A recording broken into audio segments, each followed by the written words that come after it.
মজা অনুযায়ী সরকার থেকে এই নামাজ আদায় করি। তখন আমরা নিয়োগ করবো। নিয়োগ হচ্ছে আমরা যে আজকে এখন কিসের নামাজ করবো, ঈদের ক্ষেত্রে নামাজ করবো, এটার নাম নিয়োগ। আর আরবিতে করে নিয়োগ দরকার না করে, এটার নাম কি নিয়োগ।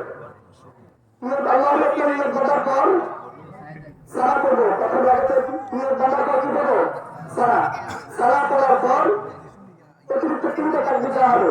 প্রথম 2 তাকবীরে আমরা হাত ছেড়ে দেবো।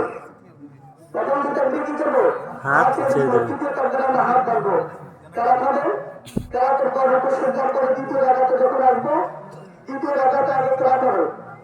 সূরা ফাতিহার পর সূরা মিলানোর পর অতিরিক্ত 3টা তাকবীর দেওয়া হবে। 3 তাকবীরের সময় আমরা হাত ছেড়ে দেবো, হাত বাঁধবো না। হাত কি করবো, ছেড়ে দেবো। চতুর্থ তাকবীর বলার পর আমরা রুকুতে যাবো। তখন আমরা শেষ করবো। আমরা সব সেবা করে